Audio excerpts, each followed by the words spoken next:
আসলে আমরা বাস করি এই পৃথিবীতে নিঃসঙ্গতায়, নীরবতায় এবং একান্তর ধ্যানে, ক্ষুদ্রাত্ম এক সত্যিকারের বন্ধুত্বর অনুসন্ধানে।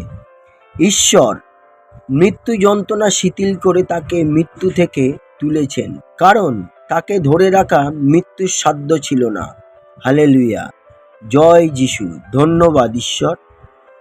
দাউদ তার বিষয়ে বলেছেন, আমি প্রভুকে সব দিন আমার সামনে দেখতাম, কারণ তিনি আমার ডান দিকে আছেন, যেন আমি অস্থির না হই।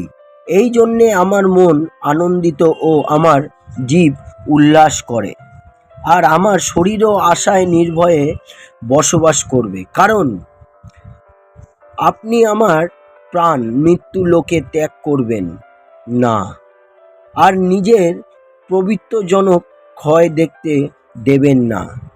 আপনি আমাকে জীবনের পথ দেখিয়েছেন, আপনার শ্রীমুখ দিয়ে আমাকে আনন্দে পূর্ণ করবেন।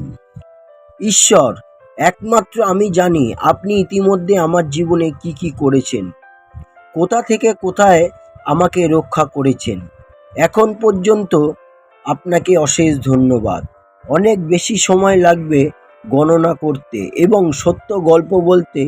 আমি চিরকৃতজ্ঞ। ধন্যবাদ প্রভু, সব কিছুর জন্যে। আমাকে তৃপ্ত হতে সাহায্য করুন আমি আমার জীবনে যেখানেই আছি, কারণ আমি জানি এবং বিশ্বাস করি যে আপনি আমার ভালোর জন্যই সব কিছু কাজ করেছেন। হালেলুয়া। বাবা, আশায় এবং বিশ্বাসের সাথে আমাদের আগাম ধন্যবাদ জানাই। জয় যিশুর জয় হোক। আমেন।